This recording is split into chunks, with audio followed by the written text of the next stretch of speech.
I'm certain you heard in this exciting, happy news about the few hostages that came out this week again, yesterday. And among the stories that we heard is a particular young woman who throughout her captivity was keeping Shabbat under the most dangerous circumstances and was eating only kosher, wasn't touching any non-kosher food. Where does one take the strength for that? So let us say Tehillim, and I want to share with you a fascinating story, which I'd explain it a little bit. So we'll say chapter 100. Friends, take some tzedakah this Erev Shabbos, Shabbos Parshas Boy, and we will share this fascinating story. This young man from Oxford University, I guess that's way before Oxford became known to be a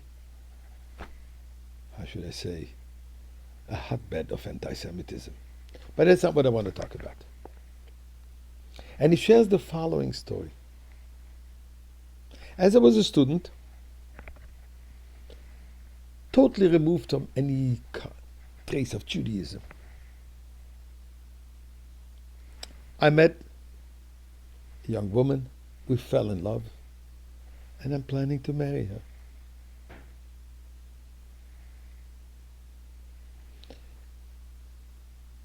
As I'm traveling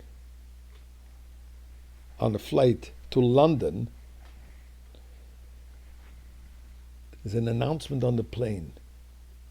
If there's anybody who's Jewish on the flight, please come to the front of the plane.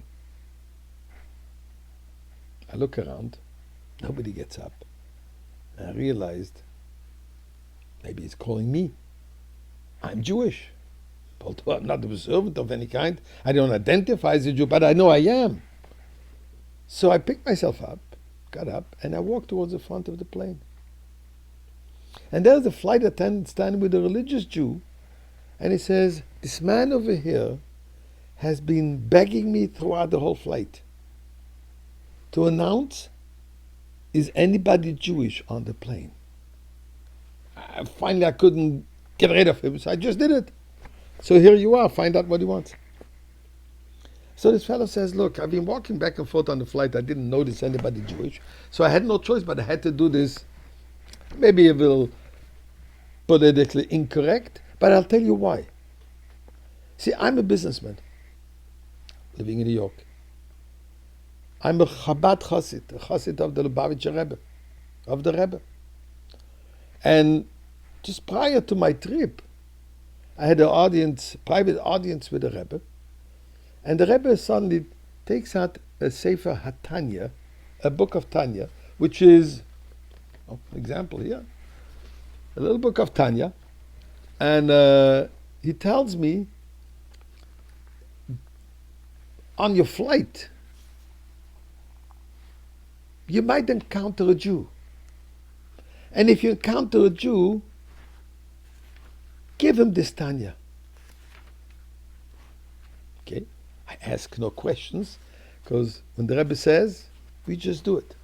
I took the Tanya, and here I'm on the flight, and I'm looking for a Jew.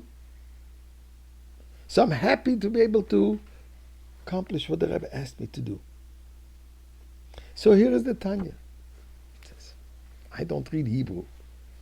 So we just open a page at random, where the page holder is, and happen to turn on chapter 18, where the man explains to me that Alter Rebbe discusses how really every Jew is close to God. Every Jew can awaken within him and her a feeling, a love towards God, to do what we're supposed to do. And Alter Rebbe goes on to say that, and therefore even a simpleton, somebody who's far from Judaism, would be ready to give away his life and her life, as history is filled with those martyrs.